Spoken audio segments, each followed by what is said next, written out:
Shelby Library in Mount Laurel Public Library. This is our very last video together, and I look forward to the next time that we can be together in person.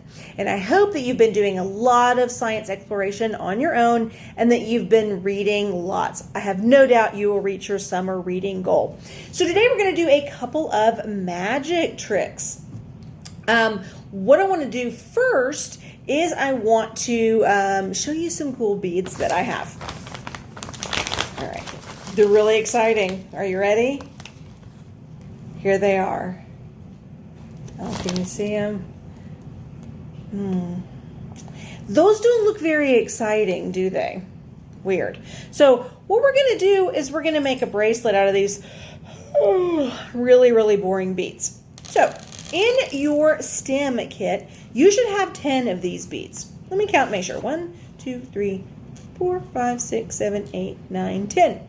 10 beads. You should also have an elastic string like this. What we're going to do is we're going to make a bracelet out of these beads. So we'll get started on that right now.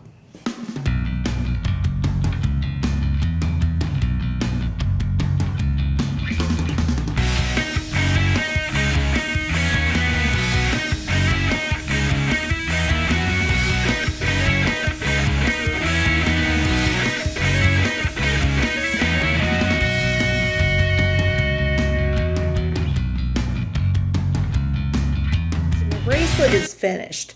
But what I want to do is I want to wear this outside and see if anything interesting happens. So let's head outside and have a look. We're heading outside and then we're going to see if anything interesting happens with these beads.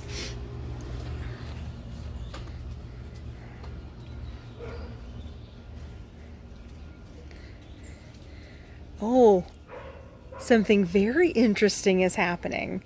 They're changing colors. Looks completely magic, right?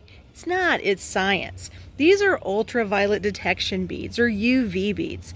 They detect the sun's rays because the sun's rays are made up of ultraviolet rays. Each time you go outside, the beads are going to change color in the presence of the UV rays.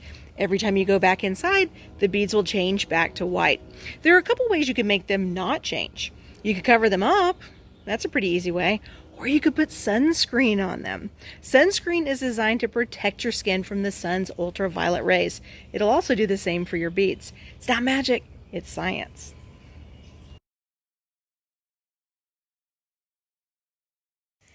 All right, the 7 dwarfs. My personal favorite is actually Sleepy. Who doesn't like to sleep? I'm sure some of you, but most grown-ups like to sleep. And teenagers even more. So here is Sleepy, right here. Isn't he cute? And he's, of course, sleepy. So what I'm going to try to do is get him a little bit more active, get him to wake up. And what I'm going to use is 2 things. I'm going to use some friction and a balloon to create static electricity. If you've ever jumped on a trampoline and your hair stood up, or you slid down a plastic slide and your hair stood up, that's an example of static electricity. So you need 2 things to create static electricity. You need molecules. Molecules make up matter. Matter makes up everything, but atoms make up molecules. So once you have those, which we do, and you add friction, you can create static electricity. So I have a balloon right here, and what I want to do is generate some friction. I'm going to do that by rubbing it on my hair. So an example of friction, let's put the balloon over here, put your hands together, rub your hands. Are your hands getting warmer? I bet they are, because you're generating energy in the form of friction. So we're going to do that and see if anything interesting happens with my hair. Ooh. So what I'm doing here is I'm creating opposite charges between my hair and the balloon. And now my hair and the balloon are like best friends. They want to hang out together. Opposite charges attract. So that's going to help me to generate the static electricity to maybe wake up Sleepy. So let's try again.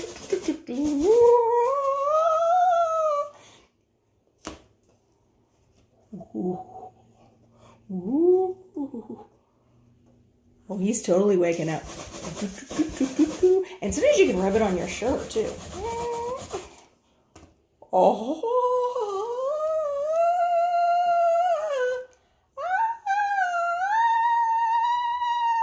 That's That's some fairy tale music for you.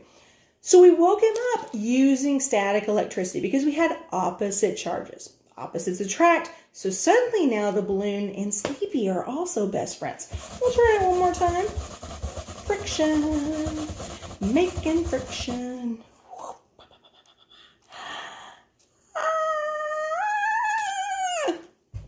Cool, huh? Or I'd like to do a couple bonus tricks for you. So with this, I have a playing card. Now the playing card is laminated, which means it's in between two pieces of plastic, but there's nothing sticky on the card.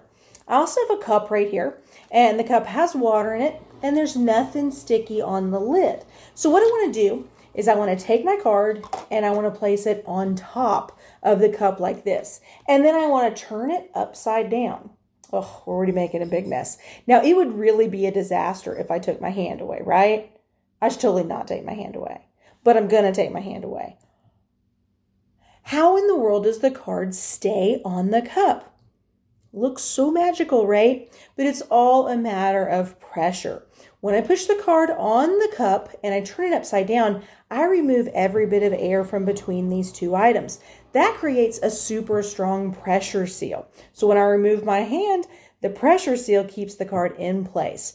Now, what you also have happening is water pressure is pushing down, air pressure is pushing up. So which one's stronger?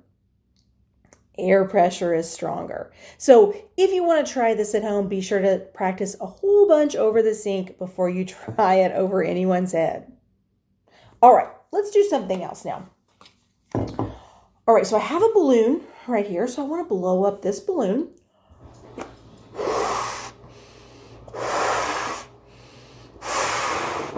There we go. I'm so glad that didn't pop because it's always scary when a balloon pops. Speaking of that, though, I do have a super sharp skewer. And I want to take this super sharp skewer, well, it's hard to say, this super sharp skewer and stick this into the balloon. You might want to put your fingers in your ears. All right, let's give it a try. Here we go. What? I'm able to put a skewer through a balloon and the balloon doesn't pop. How strange is that? I wonder if I pull the skewer out. The balloon still didn't pop. I wonder if I go like that.